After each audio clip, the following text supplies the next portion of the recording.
El tema de facturaciones falsas esta semana se convocó a mesa directiva en la Comisión de Hacienda y de Justicia. Esas comisiones unidas son las que van a dictaminar conforme el proceso parlamentario que está previsto en ley. Entonces, a partir de eso, se recibirán en estos días otro grupo de personas interesadas en el tema.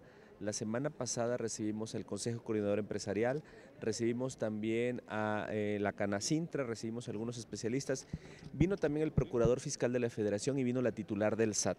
Tuvimos un diálogo bastante importante, intercambiamos opiniones sobre algunos temas, algunos datos que ellos tienen, se les esclarecieron algunos otros temas que tenían ellos, como por ejemplo el tema de las operaciones simuladas y las llamadas facturas falsas va dirigido muy claramente a empresas factureras, a grupos criminales que se dedican solo a hacer eso.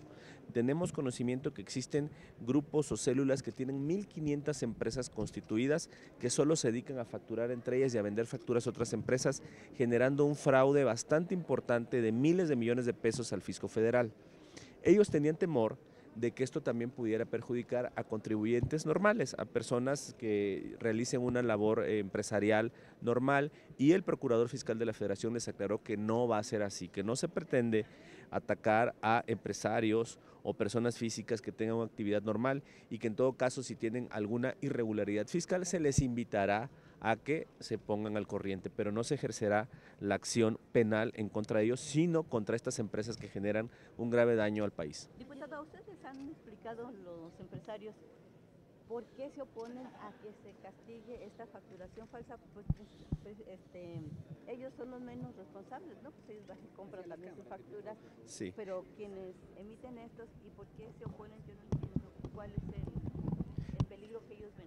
El peligro que ellos ven es que lo que ahora estamos proponiendo es que sea delincuencia organizada y que sea un tema de seguridad nacional, y que por razón de eso se le dé prisión preventiva oficiosa a quien se le detecte que está haciendo operaciones simuladas por más de 8 millones de pesos y que además sea con esa intención. Ellos lo que dicen es que en este proceso pueden irse algunas empresas o empresarios que no se dediquen a eso de manera formal. Y lo que se les explicó la semana pasada es que tienen razón y que eso no va a ser así, que no es contra empresarios que realizan alguna labor y que, digamos, por algún error pudieran tener una factura que tiene una operación simulada. Todavía tienen que pasar 4 filtros. Primero, una revisión del SAT, y ahí se pueden defender. Luego, ante la Procuraduría Fiscal de la Federación, que supongamos que encuentra que existe un delito, presenta esta querella ante la Fiscalía General de la República. Luego la Fiscalía General de la República, si detecta que es un delito, lo presenta ante un juez, y es un juez federal quien finalmente va a decidir si hay delito o no. Es decir, intervienen 4 instituciones: SAT, Procuraduría Fiscal de la Federación, Fiscalía General de la República y el Poder Judicial de la Federación. Es decir, hay muchos controles para determinar cuando alguien no está cometiendo un delito que pueda sustraerse a ese tema. Pero las personas que sí son delincuentes necesitamos poder tener acciones específicas para bloquearles cuentas, para hacer cateos, para poder meterlos a prisión, porque los fraudes que están realizando son de miles de millones de pesos al año. ¿Y están dispuestos a atender las observaciones, hacer cambios a la misma? Mira, ya hubo una sesión de Parlamento Abierto bastante amplia en el Senado de la República, donde se incorporaron algunas observaciones o varias observaciones que presentaron los grupos, las cámaras empresariales y empresarios en general.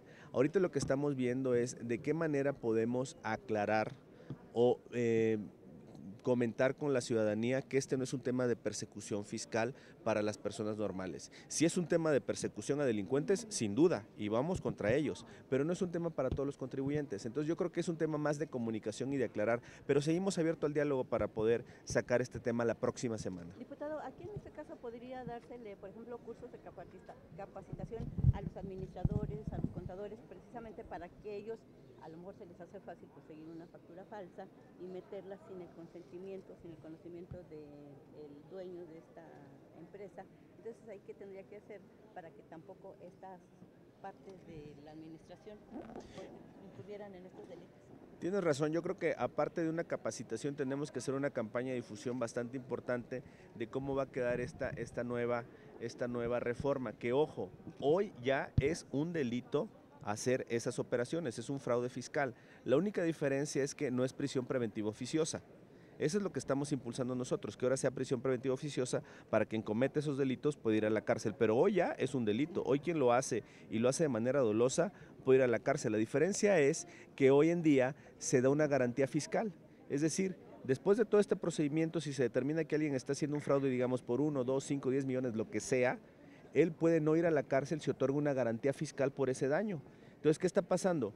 Que algunas empresas se la juegan, por llamarlo de alguna forma, a ver si les cae el SAT, y si les cae, bueno, pues pagan la garantía y ya no van a la cárcel, y eso no puede ser. Los delitos no pueden estar sujetos a pagar o no. Quien comete un delito tiene que pagar, y eso es lo que estamos haciendo, más cuando se tratan de fraudes tan importantes. Oiga, diputado, hablaban de esta cancelación del sello fiscal, que era la muerte de las empresas, decían, pues porque quedan prácticamente pues a atribución, digamos, o a discreción de una parte de una autoridad el hecho de cancelarles el sello fiscal, y de esta forma pues ellos quedan prácticamente inhabilitados para facturar. ¿Se podría reconsiderar esta parte? Fue uno de los principales llamados del sector empresarial.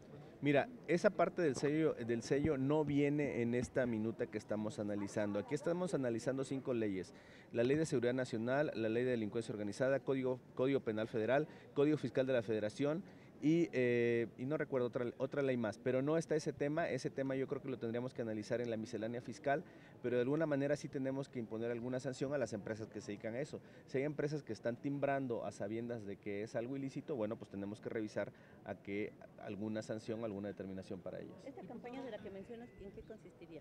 Yo creo, eso ya sería un tema del gobierno, entiendo yo, del gobierno, de la Procuraduría Fiscal, de la Secretaría de Hacienda, pues nada más de exponer cuál es la reforma, a qué se debe este tema de las facturas y cuáles son las consecuencias de tener facturas con operaciones simuladas. En realidad las facturas son reales, no es que sean facturas falsas, las facturas son reales, pero no amparan ninguna prestación de servicio ni ninguna adquisición de ningún bien. Pagan el dinero a quien emite la factura y luego sacan el dinero de manera en efectivo y ya se lo reparten quienes hicieron este pago, y esa factura que tienen les sirve para deducir sus gastos y pagar menos impuestos. Ese es el esquema de fraude que se usa. Diputado, su opinión sobre la declaración de Miguel Barbosa. ¿No estuvo fuera de lugar esta opinión? Mira, yo quisiera ser muy respetuoso con las opiniones personales. Yo creo que el gobernador tiene una larga historia de desencuentros allá en el estado, y ciertamente no hay que hacer ningún escarnio de una pérdida de vida. Yo estoy por respetar tanto como el suceso trágico que aconteció, como la opinión del senador Barbosa. Yo lo dejaría, para no generar más polémica en ese tema, como que ya se quede un poco en el pasado. El gobernador ya está abocado a atender su estado y a seguir para adelante. Parece que a los gobiernos morenistas se les olvida que hay un estado laico y como tal deben conformarse, no comportarse. Mira, hay un estado laico, pero también existe la libertad de expresión. Yo creo que es válido tener una convicción sobre alguna creencia, todos la podemos tener. Esto no debe de influir en el ejercicio de gobierno. Es decir, un servidor público, un gobernante puede tener una creencia religiosa y una convicción, es válido, pero lo que no es válido es que esto influya en el ejercicio de gobierno, y yo creo que así se está haciendo por todos los gobiernos de Morena. Ni los panistas, ¿eh? No, yo creo que así se está haciendo. Diputado, ¿no se equivocó Miguel Barbosa al declararlo de esa manera? Mira, no quisiera yo juzgar la opinión de Miguel Barbosa, yo quisiera que fuera un tema del índole local, y yo preferiría omitir ahí mi opinión sobre ese tema. Gracias. La atención, ¿no? Si es motivo para que se le llame la atención.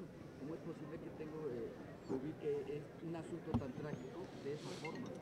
Yo coincido en que sobre tragedias y sobre la vida o la pérdida de vidas no debe hacerse escarnio ni tocar el tema de manera perniciosa. Yo sí coincido en ese tema, sin embargo reitero que ahí podían tener una serie de desencuentros ya añeja, y en ese sentido pues yo creo que lo mejor que haríamos todos es darle la vuelta a este tema y seguir gobernando para Puebla y por lo mejor de los poblanos. Pues dársele la vuelta, mira, fue un accidente, hasta el momento todo indica que fue un accidente. Mientras no haya ninguna otra opinión sobre no podemos afirmar lo contrario, entonces no hay que especular. Gracias a ustedes.